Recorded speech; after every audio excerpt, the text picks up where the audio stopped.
So I am going to bring on our sponsors for today, BluSky, and they are going to do a presentation on Spotlight. Hi guys, welcome. Oh, Chris, you need to unmute yourself all the time. For Julie. One of you needs to unmute. There you go. Got it. Cool. There you go. Okay. Hey, everybody. We're so excited to see you all. It's great to see so many people attending the call today. And hopefully you can all hear me. I'm kind of down the table from Chris. So my name, if you don't know me, is Julie Traylor, and I am the Business Development Manager for BluSky Restoration. We are an emergency remediation company. So we come out and handle when there's water, there's fire, mildew, asbestos, all those great things.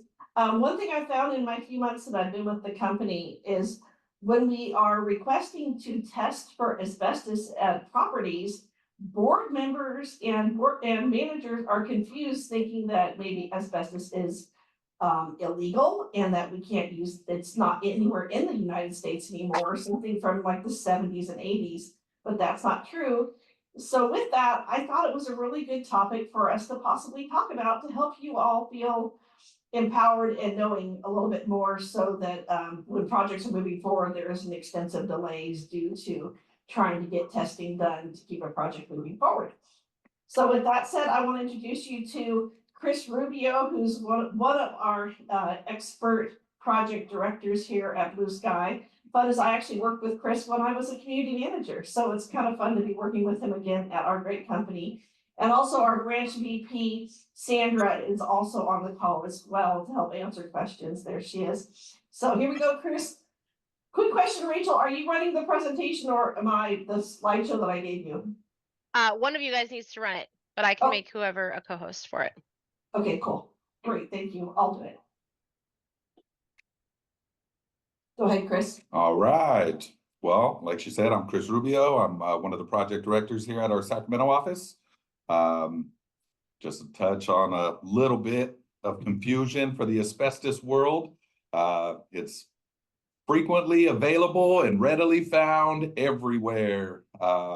As restoration vendors, we're mandated by California to test before we disturb any type of building materials. So a lot of water damages, mold remediations, fires, so on and so forth. Once we're scheduled to disturb certain building materials, we always need to have a asbestos survey on hand to confirm or deny anything is there.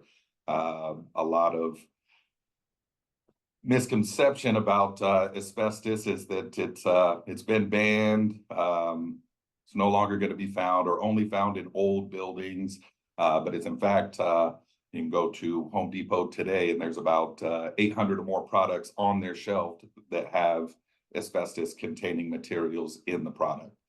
A lot of schools and hospitals require asbestos products because it's a fire retardant and a sound deadener, and it's a fantastic product, best product on the world to use on any type of building. Just happens to pose a threat once it becomes friable. To eliminate contamination or threat of any kind to any type of tenant, residents, staff, and whoever's physically there on a job site, we want to make sure that it is tested. If it does come back hot for asbestos, it's fully contained. Everybody has full PPE, negative air, so on and so forth, just to ensure everybody's safe and protected. And that's about what I have for asbestos. Sorry, technical difficulties. I was trying to get the slideshow to work and I'm having trouble with it. So I think Chris covered the information that we were talking about on here. There is a screen that I'm trying to get to you that I think would be a really good visual. And can you see this? See my screen with the slideshow at all? Yes. Yes. Okay, great. We see your whole screen, not just the slideshow. So if you stop sharing, go to share screen and it gives you a whole bunch of options. Okay, Choose that's weird. the presentation instead of your Sorry screen. about that, guys.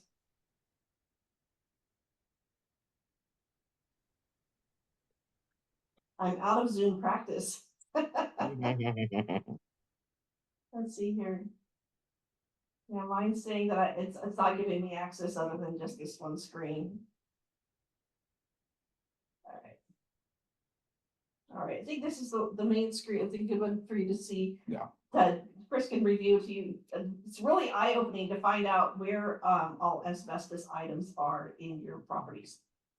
So a lot of these building materials, we all have everywhere in some shape or form, whether it's your home, your office, any type of building is going to require the same types of materials as far as your framing, your insulation, your drywall, your texture, your paint, so on and so forth. A lot of the asbestos containing materials are predominantly found in joint compound on drywall, acoustic ceilings, mastic used for floor tiles or sheet vinyl. Those are the common types of materials that we find ACM when we are testing or we do have to remove. A lot of plumbing pipes, insulated pipes will also hold asbestos wraps to better insulate. Once we know that something is affected and we do have to become invasive, then we will recommend or require having some sort of asbestos test, which would be conducted by a third-party hygienist that will come in and take material samples, send it to the lab, and give us results most of the time within a day. Sometimes can get a verbal from a hygienist the same day on whether or not it contains asbestos or is non-detect to help expedite the project and keep the ball rolling. Right, and the neat thing with this is that not only can we just have this on the projects that we're working on, we are partnering with other contractors that you all work with for big construction projects, that when they do find a project or project is hot, as they call it, that they can call us in to be another reliable partner that you're familiar with to come in and do the removal, and then they can then continue on with the project. So it's really exciting that we're not only partnering with just the HOA managers and the boards and the homeowners, we're actually partnering with our fellow partners.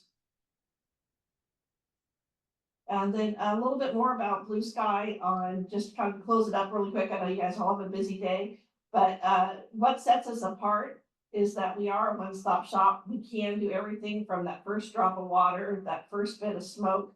We come in, we have a 2-hour response time, and that's 24/7, 365. So it's just like having a baby. We know the emergencies always happen at the least opportune time. Sadly, our project directors, all pretty much their spouses, all know that if they're sitting down to a romantic dinner or something fun with the family, that's when they're going to get the phone calls. And sadly, that means that our guys are going to jump up and they're going to be working on getting a team out there right away to help your properties and deal with those emergencies in the middle of the night and make it run smoother so that you're not having to chase and make it happen. We'll take care of it for you as soon as you call. The other great thing, we work directly with the adjusters. We use the same estimating system that the adjusters use called Xactimate. It makes things go really smoothly on who's going to pay for what. We know it's complicated with HOAs. We have CC&Rs to follow, who does what line, whether it's to the studs, to the paint, to the fixtures. We understand working with the adjusters to figure out who's going to pay what portion of the bill. The other great thing is we provide daily updates. So your board member or homeowners going, aren't they done yet? Why did they seem to have stopped? Is it because the board's not approving? Sometimes.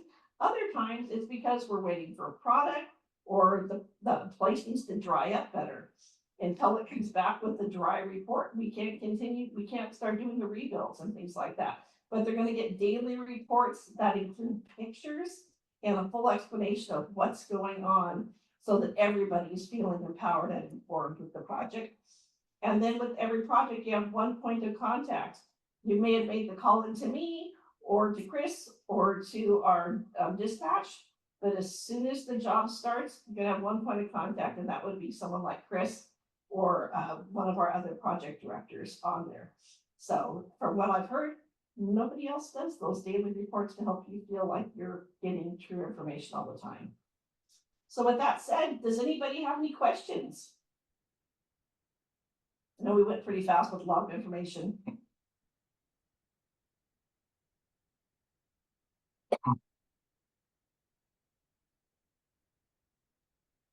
Question. Insurance question. Go ahead. So if you find asbestos in, like you're doing a project and you find asbestos in one unit, does that, like, for lack of a better word, contaminate the rest of the community? So now we know there's asbestos present. So do you have to do anything at any other locations, or as long as it's not disturbed, it's fine? So that's a good question. So asbestos doesn't pose a threat at all when it's not disturbed. So just because you have asbestos on your property, nobody can wake up in the morning with a third eye because this wall behind me has asbestos on it. If I punch a hole in this wall and it becomes friable and it becomes airborne and we've confirmed that there is asbestos in here, that's the only time it would pose a threat. But I know that if this wall has asbestos and it is sealed, it's painted, it's not disturbed, it's not affected in any shape or form, I can kiss this wall right now and it's not going to do anything to me. Nothing harmful at all. But for testing, it is site specific, and it's relatively inexpensive to conduct a test. But if unit 131 has asbestos, it doesn't mean that unit 132 has the same type of material. It all depends on, was there ever any type of renovation? Was it a separate builder? Was building 1 built and finished a year earlier than building 2? And the objective we always want to have a test no matter what, just to protect our employees. When we protect our employees, we protect the association and the residents. If Air Quality District finds out that there's demolition going on and nobody tested or nobody notified, the violations are extremely hefty. The fines put small mom and pop shops out of business, and all parties involved get that same fine. So if I'm the restoration contractor and I know that I'm doing unsafe practices and I get caught, every employee on that job site is a violation. Every bag of debris on that job site is a violation. And I'll just use round numbers. It's $7,700 per violation. It's going to go to the restoration contractor. The management company is also going to get that same violation, and the ownership is also going to get that same violation. We don't want to get anybody violated. We don't want to have anybody pay for something that's unnecessary when it could have been a very simple task of, let's spend a couple $100 and get this thing tested on the forefront to confirm or deny anything's there. But you do want to get it. Damn. Yeah. That's a lot. It is. So I'm sure all of you know, insurance carriers are asking a lot more questions nowadays for communities. And I'm reading a question off of one of the applications, and the section is called asbestos. Is there any asbestos exposures in the building? Yes or no?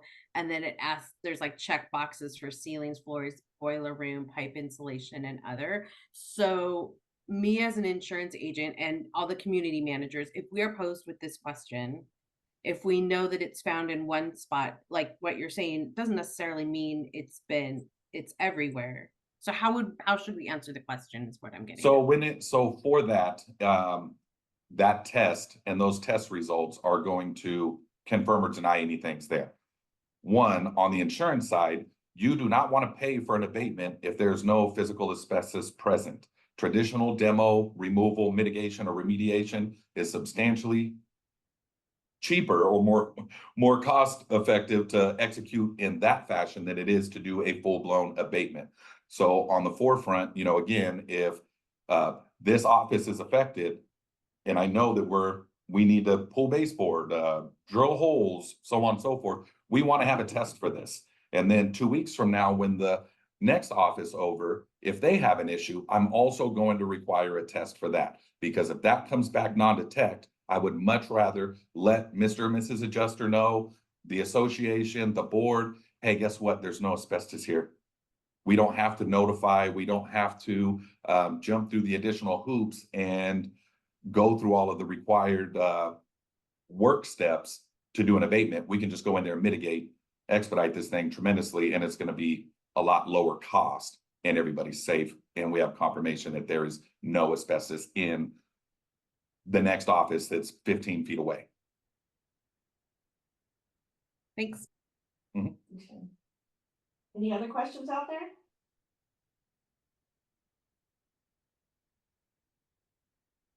All right. Well, thanks to Chris and Sandra for joining us on this. And if you have any questions, you can always call us. Once again, our dispatch number is 800-266-5677.